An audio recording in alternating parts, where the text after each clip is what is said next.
Deus abençoe a todos no nome do Senhor Jesus Cristo. Quero trazer aqui algumas recomendações do apóstolo Paulo. Ele vai usar a palavra finalmente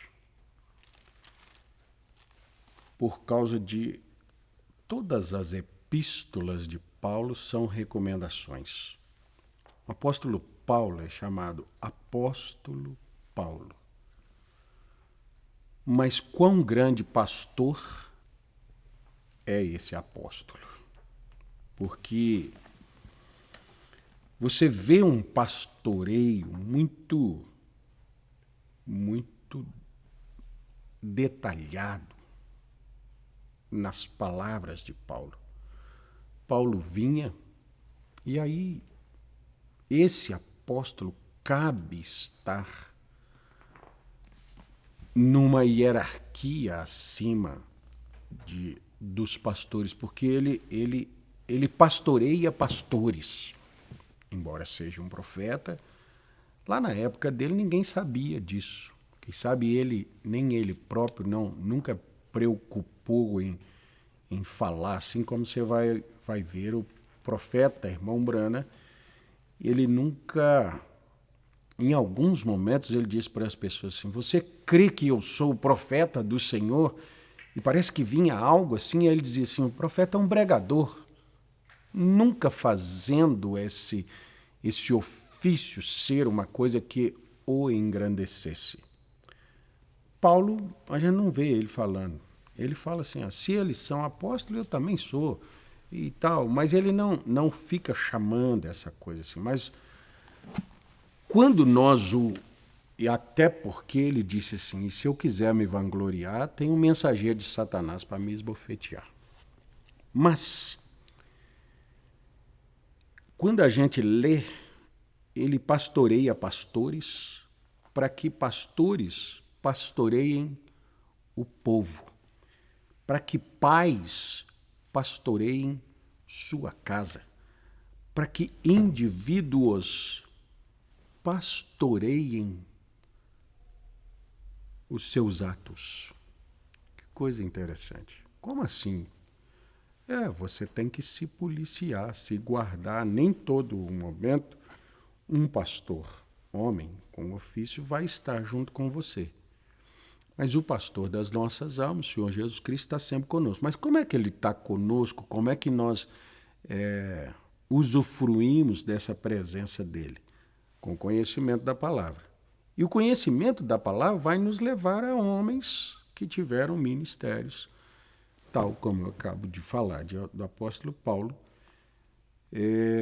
que nos ensina a guiar a outros, criar nossas casas e guiar a nós mesmos. Levar a nossa alma para pastos verdejantes e neles nós nos alimentarmos. 1 Tessalonicenses, capítulo 4, verso 1 até o verso 9. Nós lemos tanto Tessalonicenses 4, mas lemos com uma palavra muito mais profética do que aqui. Mas eu queria trazer essa parte. Finalmente, irmãos, rogo-vos, ou rogamos e exortamos no Senhor, que assim como recebeste de nós, de que maneira convém andar e agradar a Deus. Tá vendo? Vocês receberam de nós qual é a maneira que deve andar e agradar a Deus. Eu creio que falando a Timóteo, ele diz assim, Timóteo, você tem visto as minhas intenções, você tem visto a minha fé, você tem visto minha conduta, você tem visto o meu modo de viver. Então, Paulo, além de ensinar, ele ensinou com exemplos tão claros, porque ele chega a falar com Timóteo assim, você sabe da minha intenção. Ora, para alguém saber da minha intenção, eu preciso viver muito claramente, muito transparente. Então, pensando nisso, nós lemos de novo. Vocês receberam de nós de que maneira convém andar e agradar a Deus? Assim andai, para que continueis a progredir mais. Lembramos então do Senhor Jesus Cristo. Quem ouve as minhas palavras e não as pratica, assemelhá-lo-ei ao homem que construiu uma casa na areia. Quem ouve e não as pratica, não é? É tal como um homem que constrói uma casa na areia. Quem ouve e pratica é como um homem que constrói sua casa na rocha. Ela fica firmada, vem o que vier, não vai destruir aquilo. O apóstolo Paulo está dizendo assim, ó, vocês estão nos ouvindo falar como andar e agradar a Deus? Andem assim, façam isso. A gente sabe que vai adquirindo uma audiência muito fiel, chaves do Evangelho, transmissões dos nossos cultos, a própria igreja, a assiduidade das famílias à igreja. Tudo que nós fazemos tem uma boa repercussão. Ótimo, isso é muito bom, mas essa repercussão aqui ela seria só midiática, só uma questão de mídia, se ela não tiver uma prática. O que adiantou? Adiantou que aquela igreja, aquele pastor, aqueles obreiros, eles têm um canal com muita visibilidade, visualização, com admiração. E as pessoas que ouvem, elas praticam aquilo? Se praticar, que continueis a progredir cada vez mais. Quanto mais praticamos, mais crescemos, mais prosperamos. Eu usei a palavra prosperar porque Provérbios diz que aquele que encobre as suas transgressões nunca prosperará. Mas o que as confessa e deixa, alcança misericórdia. Então, percebe a palavra prosperar com a frase alcançar misericórdia? O mundo fala prosperar, é dinheiro, dinheiro, dinheiro. Nem sempre prosperar está ligado a economia, finança, essas coisas. Quem encobre as suas transgressões nunca prosperará. Mas por que então disse Davi para nós não olharmos a prosperidade do ímpio? O ímpio, por acaso, confessa, o ímpio... o problema é que você não está olhando para onde Deus está direcionando essa prosperidade, né? Aí ele diz, porque vós bem sabeis que mandamento vos tenho dado pelo Senhor Jesus, porque esta é a vontade de Deus, a vossa santificação. Que vos abstenhais da prostituição e cada um de vós saiba possuir seu vaso em santificação e honra. Por isso eu falei que você se pastoreia, você pastoreia a sua conduta. Ele está ensinando para outros, para que nós tiramos daqui o que falamos para vocês, ouvintes, espectadores, igreja, amigos que acompanham, mas a gente tem que tirar isso para nós mesmos, porque aqui ficou muito individualizado, porque a vontade de Deus é a vossa santificação, que vos abstenhais da prostituição. Então, vos, vossa, e que cada um, aí já tirou o coletivo, cada um de vós tirou de dentro do grupo a pessoa, saiba possuir seu vaso em santificação e honra. Como é que você possui a si mesmo? que nós possuímos um corpo, né? Eu possuo 2 mãos, eu possuo 2 pés, eu possuo bons olhos, eu possuo bons ouvidos, eu possuo uma boa voz. Há alguém que diz, eu não possuo uma boa voz. Quer dizer, eu não tenho uma boa vista, eu não tenho bons olhos, tá? Então, quem é esse vaso de honra? Como é que você tem que saber possuir? Esse corpo é uma possessão que Deus me deu. Como é que eu, então, me conduziria? Não na paixão de concupiscência, como os gentios que não conhecem a Deus. Ninguém oprima ou engane a seu irmão em negócio algum. Olha que palavra, porque o Senhor é vingador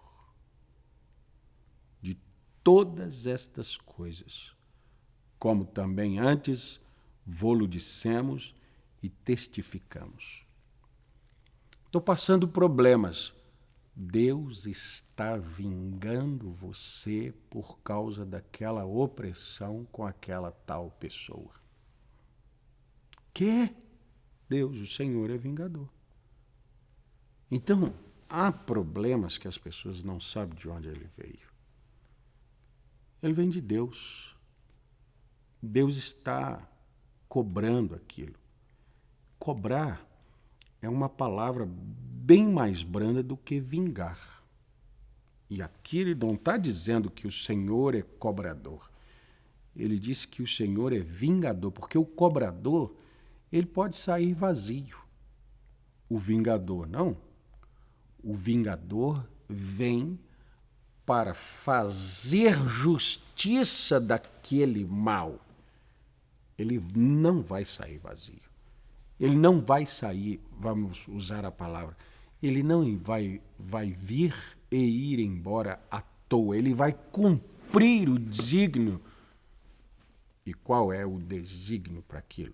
Vou lá vingar esse mal feito que essa pessoa realizou. Então, agir correto, fazer o correto, estar em conexão constante com Deus. Não estou dizendo, fica orando dia e noite, orando dia e noite. Só para exemplificar, eu tive um amigo de uma determinada denominação que gosta muito de cantar e falar salmos. E às vezes a gente estava brincando, esse amigo de trabalho, não, um companheiro de trabalho, e todo mundo tinha respeito, mas eu sempre fui alegre e conversado. Um dia ele falou, pois é, irmão, a gente deve conversar só em salmos e hinos, né? Até fazendo aquela voz assim, toda personificada, personificando uma santidade. E aí, um dia aquele moço chegou arrasado, começou a adoecer, uma filha foi embora. A filha foi embora e não disse para onde foi, deixou só uma carta lá. Foi embora. Por que foi embora? Não aguentava aquela pressão de falar só em salmos e hinos, salmos e hinos. E aí, numa outra conversa, não, eu peguei o meu filho em cima da laje soltando um papagaio, pipa. E aí, castiguei, não pode fazer. Irmão, como assim? Não, estava querendo brincar de bola. Rapaz, não, ele é um garoto. Não, é salmos e hinos, é salmos e hinos. Conexão direta com Deus. Calma, calma. Isso é um farisaísmo, um legalismo, um extremismo. Conexão direta com Deus é Deus te dar sabedoria de agir até no momento de estar brincando. Deus te dá. O senhor acha que Deus entraria nisso? Ora, se Deus não entrar em tudo nas nossas vidas, Deus nos criou para deixar desamparado. E Deus nos criou para nos guiar em todos os momentos da nossa vida. cada momento da nossa vida é amparado por Deus, é guiado por Deus. Momentos nossos de recreação, Deus está lá conosco. Momento de trabalho, momento de luta, momento de oração, Deus está lá conosco. Então, quando você está nessa conexão com Deus aqui, ó, num momento de negócio, não oprima ou engane seu irmão em negócio algum. Deus não te permite oprimir. Me passa isso, você... fulano está em um problema, é hora de eu pegar aquilo com desconto. Desconto ou com usúria, usurpação, com engano, com opressão sobre a pessoa. Ganhou mesmo. Deixa o dia que Deus vigar isso aí.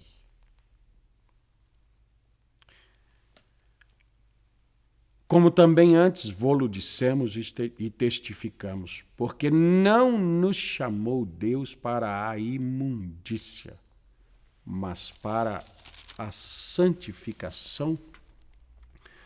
Porquanto quem despreza isso, não despreza o homem, mas sim a Deus, que nos deu também o seu Espírito Santo. Quanto, porém, à caridade fraternal, não necessitais de que vos escreva, visto que vós mesmos estáis instruídos por Deus, que vos ameis uns aos outros.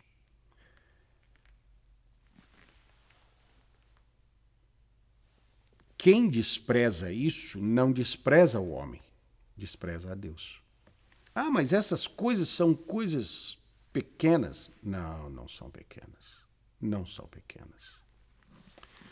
Você pode ter todo o conhecimento bíblico que tiver e falar, vou usar uma expressão aqui popular, você pode arrotar conhecimento para todos os lados. Mas se desprezar essas pequenas coisas, haverá lá adiante uma colheita tão assombrosa que às vezes a pessoa não vai saber o porquê. Eu creio que os Salmos dizem assim, aquele que planta com lágrimas, mais ou menos assim, não me lembro bem a expressão, mas aquele que planta com lágrimas voltará quando colher, sorrindo com grandes molhos. O plantio é com lágrimas. Por que com lágrimas? Por causa do esforço que você tem para cultivar a terra, para limpar, para colocar a semente. Geralmente se planta no sol escaldante, é difícil, meu Deus, quanto... Às vezes nós viajamos e observamos lavouras e lavouras e lavouras. Claro que hoje tudo é muito mecanizado, maquinário para tudo, mas o lavrador que está ali, muito cansaço, choro. E agora ele volta, tempos depois, para colher. Que alegria, que maravilha, olha quanto produziu e tal. Mas e o que planta errado? E o plantio errado? E as coisas erradas que são semeadas? Haverá algum riso na colheita? Sempre que for fazer algo, pensa assim, eu vou ter riso no resultado dessa minha ação? Se você encontrar a possibilidade do riso, e esse riso é a alegria, o desfrute, eu vou ter paz quando eu estiver colhendo isso, aí plante aquilo. Agora, se você pensar assim, sei lá o que isso vai produzir, isso pode... Eu me lembro de uma frase do profeta Irmão Branham na mensagem demonologia.